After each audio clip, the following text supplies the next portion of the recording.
നമസ്കാരം. പാവങ്ങളുടെ പേര് പറഞ്ഞ് പണപ്പിരിവ് നടത്തി തട്ടിപ്പ് നടത്തുന്ന നിരവധി നന്മ മരങ്ങളെ നമ്മളൊക്കെ കാണാറുള്ളതാണ്. നമ്മുടെ രാജ്യത്ത് ഇത്തരക്കാർ നിരവധിയായി ആളുകളെ പറ്റിച്ചുകൊണ്ടിരിക്കുന്ന സംഭവങ്ങൾ ഇപ്പോൾ റിപ്പോർട്ട് ചെയ്യപ്പെട്ടിട്ടുണ്ട്. ചിലരാകട്ടെ ഇപ്പോഴും പിടിയിലാകാതെ നന്മമരം എന്ന പേരുമായി സ്വസ്ഥമായി പണം പിരിച്ച് ആഡംബര ജീവിതവും നയിക്കുന്നുണ്ട്. ഏതാണ്ട് ഇതുപോലെ ജർമ്മനിയിൽ ഒരു നന്മമരം ഇപ്പോൾ പോലീസിൻ്റെ പിടിയിലാണ്.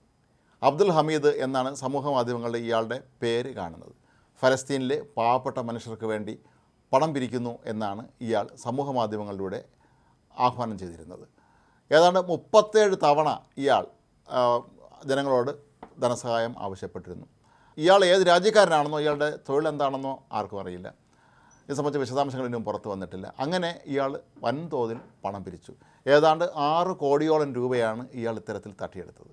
ഇതിൽ വളരെ നാമമാത്രമായ തുക മാത്രമാണ് ഇയാൾ ഈ പാവപ്പെട്ട മനുഷ്യർക്ക് വേണ്ടി അയച്ചു കൊടുത്തത്. ബാക്കി മുഴുവൻ സ്വന്തമാക്കി ആഡംബര ജീവിതം നയിക്കുകയായിരുന്നു. കഴിഞ്ഞ വർഷം ഒക്ടോബറിലാണ് ഈ അബ്ദുൽ ഹമീദ് പിടിയിലായത്. പോലീസിന് തോന്നിയ ചില സംശയങ്ങളുടെ അടിസ്ഥാനത്തിലാണ് ഇയാളെ പിടികൂടിയത്.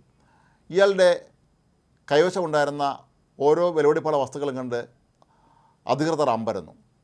Mercedes Benz car, BMW car, limousine, ഇതൊന്നും കൂടാതെ ലക്ഷങ്ങൾ വില വരുന്ന റോളക്സ് വാച്ചുകൾ ഇയാളുടെ കളക്ഷനിലുണ്ടായിരുന്നു. അതുപോലെ തന്നെയാണ് വലിയ വിലപിടിപ്പുള്ള ലെതർ ബാഗുകൾ, അത് ഇയാളുടെ മറ്റൊരു ഹോബിയായിരുന്നു. ഇയാളുടെ വീട് മുഴുവൻ ആഡംബര വസ്തുക്കളാണ് ഉണ്ടായിരുന്നത്. കൂടാതെ ലക്ഷക്കണക്കിന് രൂപയാണ് ഇയാൾ അറസ്റ്റ് ചെയ്യുന്ന സമയത്ത് ഇയാളുടെ കൈവശം പണമായി തന്നെ ഉണ്ടായിരുന്നത്.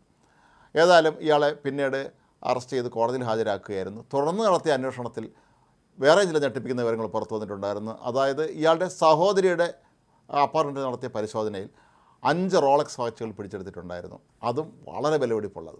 ഇയാളുടെ കൈവശവും നിരവധി റോളക്സ് വാച്ചുകളുണ്ടായിരുന്നു. റോളക്സ് വാച്ച് നമുക്കറിയാം വളരെ വിലപിടിപ്പുള്ള ഒരു ആഡംബര വാച്ചാണ്.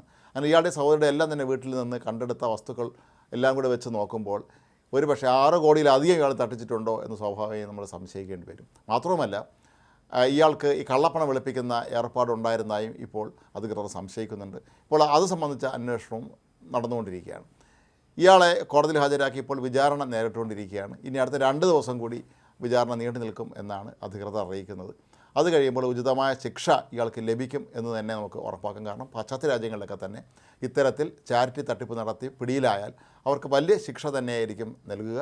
അതുകൊണ്ട് തന്നെ ഈ അബ്ദുൽ ഹമീദ് അകത്താകും എന്നുള്ളത് 100% ഉറപ്പാണ്. പക്ഷേ നമ്മുടെ നാട്ടിലെ നന്മമരങ്ങളൊന്നും തന്നെ ഇത്തരത്തിലുള്ള നടപടികൾക്ക് വിധേയരാകാറില്ല എന്നുള്ളത് കൊണ്ട് അവർ പലപ്പോഴും രക്ഷപ്പെടുന്നതാണ് പതിവ്. പക്ഷേ പാശ്ചാത്യ രാജ്യങ്ങളുടെ നിയമ സംവിധാനമൊക്കെ അനുസരിച്ച് അബ്ദുൽ ഹമീദ് വർഷങ്ങളോളം അഴിയെണ്ണേണ്ടി വരും എന്നുള്ളത് ഉറപ്പാണ്. കാരണം പാവങ്ങളുടെ പേര് പറഞ്ഞാണ് ഇയാൾ തട്ടിപ്പ് നടത്തിയത്.